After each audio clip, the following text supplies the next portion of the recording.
Have you ever felt the sting of a betrayal worth $96 million? I'm Noel Quincy, and tonight, at the inheritance dinner we'd all been anticipating, my father finally voiced the unthinkable. Raising his glass, he beamed at my younger brother, Ben, who'd been back home for a mere 4 weeks. Everything, he declared. The company, the houses, the accounts, $96 million in total now belongs to Ben. My mother, radiating pride, chimed in. He deserves it more than you ever did. The room erupted in applause. Slowly, deliberately, I rose, walked to the head of the table, and placed 4 items before my father. First, the aged medical and financial power of attorney documents he and Mom had signed years ago, back when they could barely grip a pen. Then, the house keys, followed by the keys to the safe. Finally, a thick envelope sealed with vibrant red notary wax. I locked eyes with Ben. "Congratulations," I said softly. Then, I turned and headed for the door. My father chuckled, likely assuming it was some melodramatic farewell note. He tore open the envelope right there, in front of 20 relatives and his closest friends. His eyes darted across the first line, then the second. The glass slipped from his grasp, shattering on the polished hardwood floor. "You have got to be kidding me," he bellowed, slamming his fist on the table with such force that the plates jumped. "This is insane," Mom shrieked, her face contorted in disbelief. Ben stood frozen, his triumphant grin vanishing. Every head swiveled, following me as I continued my walk towards the exit. If you've ever been told you're worthless after giving everything, leave a comment below and tell me where you're watching from. Because what unfolds next is precisely why you should never underestimate the quiet one. Just keep watching. 5 years prior, I was living the quintessential Seattle dream. I was a senior software engineer at a burgeoning health tech unicorn, earning just shy of $300,000 a year, leading a 12-person AI team on the cusp of closing Series C funding. My calendar was a whirlwind of investor dinners and keynote speaker invitations. Then, one Tuesday morning at 5:47 a.m. Pacific Time, my phone shattered my blissful slumber. It was the charge nurse at the Mayo Clinic in Rochester, Minnesota.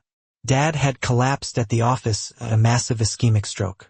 They were rushing him into emergency surgery. By the time I landed at MSP 4 hours later, he was already in a medically induced coma, machines breathing for him. 2 days after that, Mom went in for what she thought was a persistent bout of bronchitis. The diagnosis? Stage 3 lung adenocarcinoma. Chemotherapy commenced the following Monday. She lost 32 pounds in 6 weeks and could barely manage to lift a coffee cup. Without hesitation, I took indefinite, unpaid leave, packed 2 suitcases, sublet my Capitol Hill apartment, and moved back into my childhood bedroom in Edina. The company in Seattle offered platitudes of support. Take all the time you need, but replaced me within 9 days. The first year became a blur, a never-ending loop of sterile hospital hallways and the pervasive scent of antiseptic. I slept on the unforgiving vinyl recliner in Dad's ICU room more than 300 nights. I learned how to suction his trach when the night nurse was swamped. I mastered the art of mixing Mom's chemo at home after her discharge because the home health agency was perpetually understaffed. By month 8, I could start and 4 in the dark. Dad finally awoke after 6 weeks in a coma, but the stroke had stolen his voice for 8 long months. He could nod, squeeze my hand twice for yes, once for no. Mom's hands trembled so violently she couldn't even sign her own name. The hospital social worker sat me down with their estate attorney. Minnesota law was unequivocal. With both parents incapacitated, someone had to hold medical and financial power of attorney, or the state would step in. They both signed the documents that same afternoon, shaky X's witnessed by 2 nurses and a notary who made a special trip to the neuro floor. That signature transformed me into the acting CEO of Quincy Medical Supply, overnight. 0 paycheck attached. I was 30 then, running a 90-person company that manufactured ventilators and portable X-ray machines, all while pushing Mom's wheelchair to radiation appointments every morning. I taught myself corporate finance from YouTube videos and SEC filings at 2 in the morning, after the night nurse left. I signed vendor contracts, approved payroll, and negotiated with monolithic insurance companies, all while Dad watched me from his hospital bed, his eyes conveying a silent apology for his inability to speak. Meanwhile, my younger brother, Ben, had vanished. The last anyone heard, he was in Phoenix, mired in opioid addiction after a back injury sustained from a construction job. 18 months before Dad's stroke, he'd been arrested for possession with intent. The Arizona court offered him a choice: a 12-month mandatory residential rehab program or prison. He chose rehab. The program stipulated no contact with family for the first 6 months. Then he simply never called again. Mom kept his bedroom exactly as it was, as if he were just away at college instead of having ghosted us. I didn't have time to chase him. Every dollar the company earned kept the lights on at the factory and funded Mom's experimental immunotherapy, which the insurance company had denied twice. I fought those denials myself, writing the appeals and flying to Chicago to meet with medical directors. Dad started speech therapy and, around month 14, could finally whisper a grateful thank you. Mom's scans showed shrinkage for the first time. I allowed myself to believe we were finally turning a corner. I was wrong, but that corner was still 3.5 years away. The morning the doorbell rang at 7 sharp, I was buried elbow-deep in payroll reports, having not slept in 31 hours. I opened the door, clutching a cold mug of coffee, to find Ben standing on the porch, carrying nothing but a faded army duffel bag. He looked different, thinner, clean-shaven, his eyes clear for the first time since he was 17. "I finished the program," he said. 14 months clean. Court-ordered rehab in Arizona. They let me out 3 weeks ago. Mom came running from the kitchen in her robe, took one look at him, and collapsed into his arms, sobbing as if he'd returned from a war. Within an hour, she had called every relative within 100 miles. By noon, the house smelled of cinnamon rolls and second chances. That very afternoon, the rewriting began. Mom sat Dad down in his recliner and, loud enough for me to hear from the hallway, told him that Ben had simply been finding himself out west, networking with suppliers in Phoenix, enrolling in online business courses. Every ugly truth was sanded away and replaced with a shiny new narrative. By dinner, the official family line was firmly established. Ben had never been an addict. He had been an entrepreneur in training. The next day, he strolled into the company as if he'd never left. Mom marched him directly to the executive floor and introduced him to the leadership team as the future of Quincy Medical Supply. The COO, a man named Mark who owed his job to my years of keeping the company afloat, shook Ben's hand like he was royalty and asked if he wanted the corner office repainted. 3 days later, my login stopped working. When I inquired, they said the COO had ordered a full password reset for security reasons. Translation: my access was revoked. Board meeting invitations ceased appearing in my inbox. When I asked Dad about it, he simply shrugged and said, "Mom thought it was time Ben took the reins." I kept showing up anyway. I slipped in through the factory entrance before dawn and worked from an empty cubicle on the 3rd floor, one that no one used anymore. I approved purchase orders that somehow never got countersigned, fixed pricing errors that would have cost us 6 figures, and sent emails that went unanswered.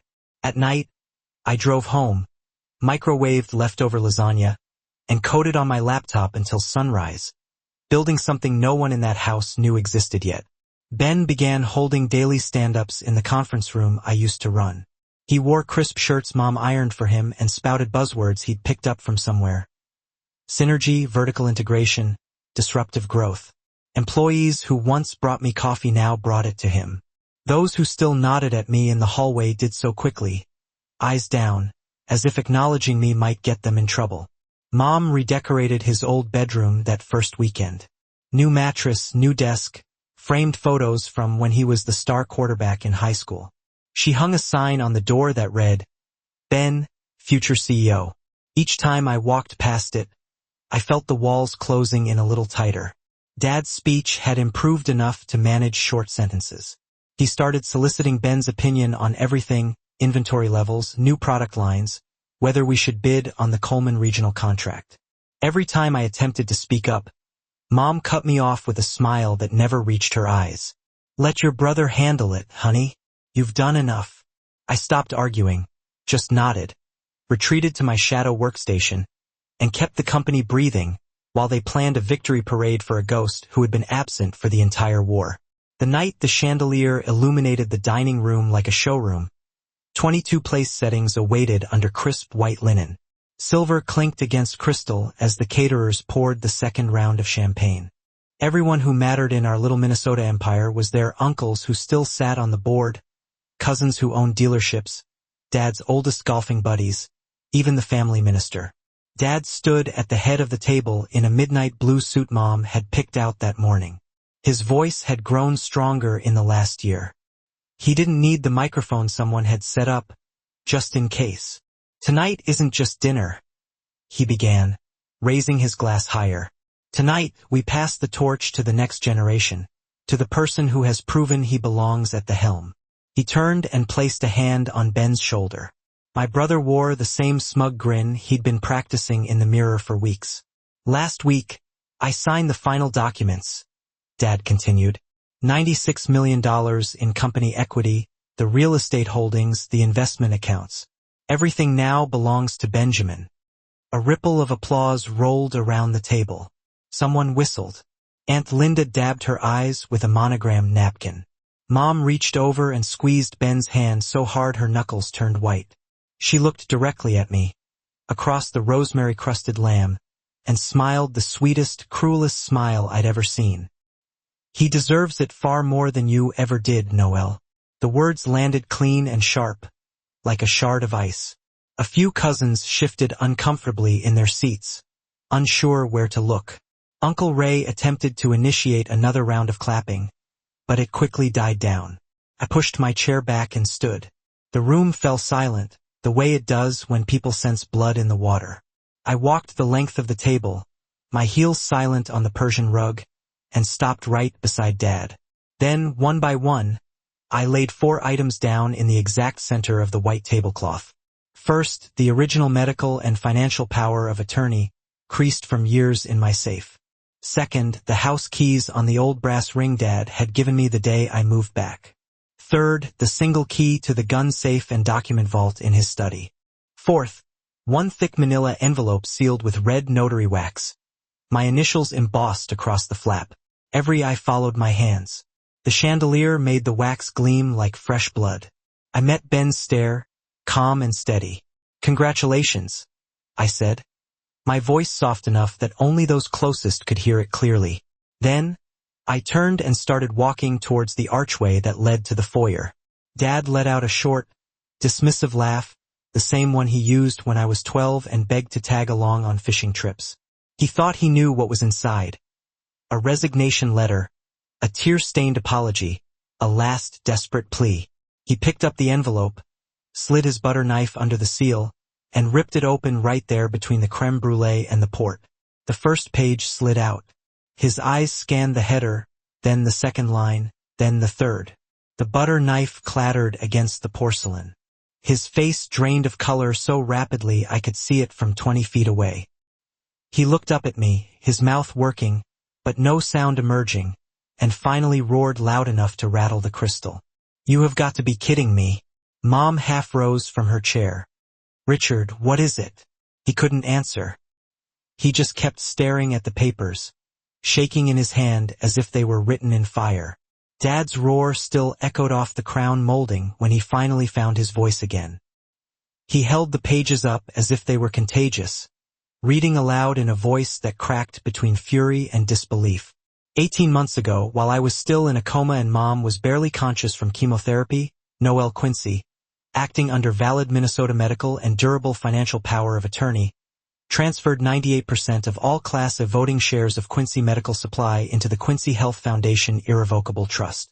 He stopped, swallowed hard, and continued with visible effort. With Lauren Brooks, licensed Minnesota estate planning attorney, appointed sole trustee. The trust is irrevocable under Minnesota Statute Section 501C. This instrument dated and notarized at Mayo Clinic, Rochester. Effective tonight, upon formal notification to all financial institutions, the freeze clause activates. No transfer, sale, pledge, or distribution involving prior shareholders may occur without trustee consent. Any attempt to revoke or amend is void. The words hung in the air like smoke after a gunshot. Uncle Ray's mouth literally dropped open. Aunt Linda's champagne flute slipped and shattered on the hardwood floor. No one moved to clean it. Dad's hand trembled so violently the papers rattled. This can't be legal, he rasped. Gregory Hayes, Dad's college roommate, a board member for 35 years, and the man who still controlled the company's primary banking relationship, felt his phone buzz against his chest. He pulled it out, glanced at the screen, and turned the color of printer paper. "Richard," he said quietly, holding the phone so everyone could see the U.S. bank alert. "All operating accounts, line of credit, merchant services, everything is frozen as of midnight tonight. They're citing the trust notification that just hit their legal department." Mom made a sound like a wounded animal and slid sideways out of her chair. Two cousins caught her before she hit the floor. Ben shot to his feet, his face twisted towards me where I still stood near the archway. "What the hell did you do?" he screamed, the veins standing out on his neck. I didn't answer. I didn't need to. The documents were speaking for me. Dad kept flipping pages, his voice rising with every paragraph. "Contingent beneficiary upon trustee discretion Quincy Health Systems LLC, a Minnesota entity formed 3 years ago for the purpose of..." He looked up, his eyes wild. "You built another company with whose money?" He didn't wait for an answer. He already knew whose sleepless nights had paid for it. Gregory tried again, softer. "Rich, I just got off the phone with our relationship manager. The freeze is ironclad. They won't even let us make tomorrow's payroll without trustee approval. We're locked out." Someone's wife began crying quietly into her napkin. The minister stared at his plate as if he'd never seen salmon before. Ben lunged across the table, knocking over water glasses, grabbing for the papers. Dad yanked them away, clutching them to his chest as if letting go would make them disappear. "You think you can steal my company?" Dad shouted at me. "After everything we gave you." I finally spoke, calm and flat. "You signed the power of attorney yourself. Mom signed it the same day. Both of you were lucid enough to know exactly what it said. Minnesota doesn't let you take it back just because you changed your mind later." Mom, still half on the floor, whimpered. "We thought you were helping us, not robbing us." I looked at her for a long moment. "I was helping you survive. You just forgot to notice who kept you alive." Ben slammed both palms on the table. "We'll sue. We'll fight this." Lauren Brooks's name was on every page, along with the seal of the Minnesota Secretary of State. Irrevocable meant irrevocable. Every attorney in the room knew it. Gregory simply shook his head slowly. Dad sank back into his chair as if someone had cut his strings. The papers slipped from his fingers and scattered across the tablecloth. One sheet landed in the melted butter. The chandelier continued to shine brightly and mercilessly on 22 people, who suddenly realized the empire they'd come to celebrate no longer belonged to any of them. Phones began exploding before the caterers even cleared the dessert plates. Gregory's screen lit up first with another bank alert, then Dad's, then every board member who still had the company app on their phone. The same red banner on every device. Access revoked. Trust freeze in effect. Aunt Linda grabbed her coat and muttered something about an early morning. Uncle Ray followed without finishing his port. Within minutes, the driveway filled with reversing tail lights. No one said goodbye. By the time the last guest pulled away, the official email from Coleman Regional Health Network hit the executive distribution list. Subject line: Selection of vendor for enterprise-wide operating system. I had already seen it an hour earlier. Coleman, 18 hospitals across Minnesota and western Wisconsin. A $62 million contract everyone thought was in the bag had chosen Quincy Health Systems. My company. The one I'd registered in a tiny WeWork in downtown Minneapolis 3 years ago, coding after midnight, while the factory floor downstairs still stamped out ventilators under the old name. The email was short and brutally polite. After exhaustive evaluation, Coleman Regional Health Network is proud to announce our partnership with Quincy Health Systems LLC for full AI-driven patient flow, supply chain, and revenue cycle management. Implementation begins Q1. Dad read it aloud in the now empty dining room, his voice hollow. Ben snatched the phone, scrolled, then hurled it against the stone fireplace. Glass and lithium batteries scattered across the hearth. At 8:17 the next morning, the entire staff of Quincy Medical Supply received the same mass text from HR. Due to unforeseen banking restrictions, payroll processing for the current period has been suspended. Further updates to follow. By 9, the factory WhatsApp groups were on fire. Forklift drivers posted photos of the gates chained shut by the bank's repo team. The head of accounting live-streamed herself crying in the parking lot because her direct deposit alert had bounced. The family's longtime attorney, Tom Erickson, finally returned Dad's 19th call. I could hear every word through the study door. Richard, I'm sorry. Conflict of interest. Lauren Brooks is on retainer with the trust now. I can't represent you against it. You need new counsel. Click. Ben disappeared upstairs. 10 minutes later, the sound of splintering wood and shattering glass rained down from the second floor. Mom ran up screaming his name. Something heavy hit the hallway runner. Later, we found it was the mahogany dresser she'd bought him for graduation. Dad sat on the bottom step, his head in his hands, staring at the scattered trust pages as if they were written in another language. He kept muttering numbers. $96 million, $62 million, the mortgage balance, Mom's medical bills that were still coming due. I stood in the kitchen, drinking coffee I didn't taste, and watched the empire finish bleeding out in real time. By noon, the Star Tribune had the story on their website. Someone at Coleman leaked the vendor announcement. Someone at the bank leaked the freeze. The headline was merciless. Minneapolis medical supply giant locked out overnight. New AI startup takes crowning contract. My phone buzzed with a different kind of notification. A Series B term sheet from a Silicon Valley fund I'd been talking to quietly for 6 months. They just increased their valuation after seeing the Coleman win. I accepted the congratulations with a thumbs-up emoji and turned the screen off. Upstairs, Ben had punched through drywall and was now sobbing on the landing. Mom tried to hold him the way she did when he was 9 and broke his arm at hockey practice. He shoved her away hard enough that she stumbled backward into the banister. Dad didn't move to help. He just kept staring at the same paragraph in the trust document, the one that said in plain English that not a single share could ever come back. Minnesota law, ironclad. Final. The house went silent, except for the occasional crash and Mom's broken pleas. I set my empty mug in the sink, picked up the small overnight bag I'd packed 2 days earlier, and walked out the front door without a word. The cold November air tasted like freedom. 9 months later, the for sale sign in front of the Edina house was sun-bleached and leaning. The old Quincy Medical Supply sign on County Road 18 had been gone since spring, replaced by a generic banner that read auction. Everything must go. Chapter 11 lasted exactly 11 weeks. Creditors smelled blood the moment the bank statements hit the docket. The judge converted it to Chapter 7 liquidation faster than anyone expected. By June, the factory machines were sold off in lots to a distributor out of Chicago. The office furniture went to a startup incubator for pennies on the dollar. The company that once employed 90 people in the northwest suburbs simply ceased to exist. The house followed 5 months after the first missed mortgage payment.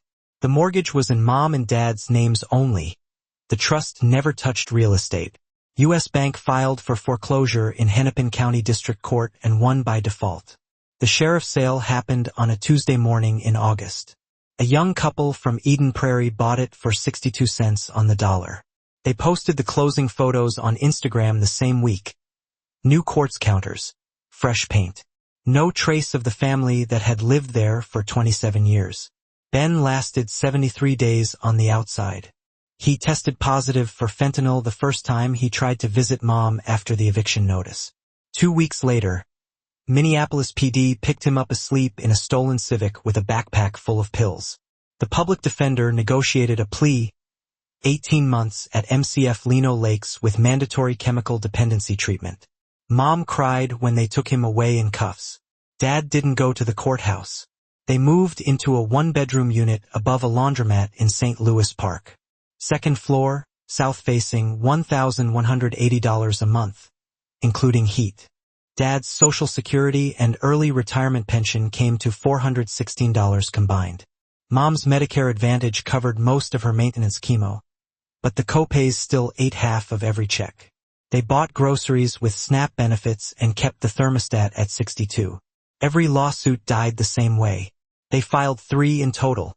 1 in state court claiming undue influence, 1 in federal court alleging breach of fiduciary duty, and 1 emergency motion to unwind the trust. Every judge cited the same thing. The medical and financial powers of attorney were executed when both grantors still had legal capacity, witnessed by Mayo Clinic staff, notarized and recorded. Minnesota does not recognize regret as grounds for revocation. Case dismissed with prejudice. Attorney fees on the plaintiff. Dad aged 10 years in 9 months. His hair turned completely white. He stopped playing golf, stopped answering the phone when old friends called to check in. Some mornings he sat on the tiny balcony in his robe and stared at the parking lot until the sun went down. Mom tried once to reach me. She created a new Gmail address and sent a single message from the public library.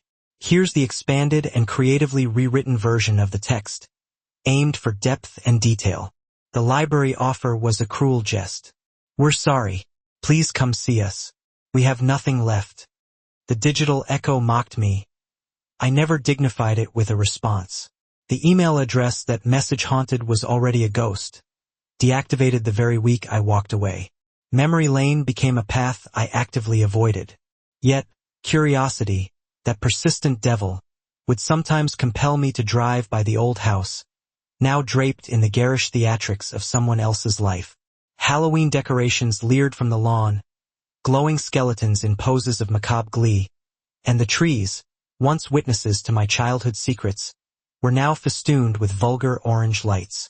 The porch, where Ben and I had wobbled and laughed as we learned to ride bikes, now bore a doormat proclaiming "Home Sweet Home" in aggressively cheerful lettering. The saccharine display was a barricade, and I kept driving. Now, I stand here on the 42nd floor of the Capella Tower, a titan of glass and steel piercing the Minneapolis skyline. Sunlight dances on Lake Calhoun, mirroring the shimmering memories of childhood summers spent cycling its perimeter. The glass wall before me is emblazoned with the crisp, modern logo, Quincy Health Systems, and beneath it, the stark NASDAQ ticker, QH. For months ago, we rang the bell, a symbolic act that launched the company into the stratosphere with an opening price valuing it at $1.9 billion. Since then, the stock has soared, more than doubling its initial value. My office consumes half this floor, a testament to calculated success. Floor-to-ceiling windows frame panoramic views. White oak gleams under the soft light. A single, pristine orchid sits on the credenza, a splash of sterile beauty. But there are no personal effects, no photographs adorning the walls, no smiling family portraits, nothing to evoke the ghost of Adina, the antiseptic scent of the hospital, or the crushing weight of betrayal. The week I walked away, I systematically erased myself from their world. New phone number, new email address, new bank accounts, scrubbed clean of any connection to the past. I severed ties with every cousin, every high school acquaintance who still clung to my mother's landline number like a lifeline. My assistant, a formidable gatekeeper, screens every communication, ensuring nothing from that former life breaches the walls I've erected. Some nights, against my better judgment, I find myself drawn to Zillow, searching for the old house. The listing photos rotate every few months, showcasing the curated happiness of the new owners, new furniture, freshly painted walls, new faces smiling in the rooms that were once mine. The algorithm, oblivious to the undercurrent of longing and self-inflicted exile, assumes I'm interested in real estate. It doesn't understand that I'm simply checking to ensure the past remains firmly locked away. I never went back. Not for Christmas, with its forced cheer and hollow traditions. Not for Dad's birthday, another reminder of fractured bonds. Not even when Ben overdosed for the second time, when a social worker from Hennepin County Medical Center desperately called, searching for next of kin. I watched the phone ring, a silent observer, until voicemail swallowed the call whole. People often ask if I feel guilty. Reporters, mostly, probing for a soundbite, a tearful confession. They yearn for the narrative of the prodigal daughter, the one who built an empire on the foundation of vengeance, and now grapples with the inevitable pangs of regret. But I don't, nor do I feel triumph. Revenge, I've learned, leaves a bitter, ashen taste in the mouth long after the initial satisfaction fades. What I feel is quiet, a profound stillness, the kind that descends only when the cacophony of inner turmoil finally ceases. I kept the company alive when everyone else had written it off. I transmuted 5 years of sleepless nights, fueled by raw determination, into a sophisticated software that now predicts patient readmissions with 94% accuracy across 18 hospital systems. I created 380 stable, well-paying jobs in a city that had watched its old factories wither and die. I funded 2 free clinics in North Minneapolis, proudly bearing my mother's maiden name, not because I craved their gratitude, but because I could. That's the crucial piece strangers invariably miss. This wasn't about taking something away. It was about fiercely protecting the value of my own sacrifices, refusing to allow them to become someone else's unearned reward. I still sign legal documents Noel Quincy, a requirement of the SEC, but the name feels like a borrowed coat, ill-fitting and unfamiliar. I haven't spoken it aloud to another living soul in over a year. When people inquire about the significance of the Q, I tell them it stands for quiet. Some lessons are etched in fire, searing away illusions, but they are lessons nonetheless. Never give more than you can afford to lose. Never mistake tolerance for forgiveness. Never assume that those who need you today will remember you tomorrow. And if the day ever dawns when they attempt to hand your life's work to someone who wasn't there when it was bleeding, remember that the law, too, can be a weapon, a shield, a force to be reckoned with, if you're willing to wield it while everyone else is preoccupied with applause. I don't forgive. I don't look back. And I no longer carry their name into my future.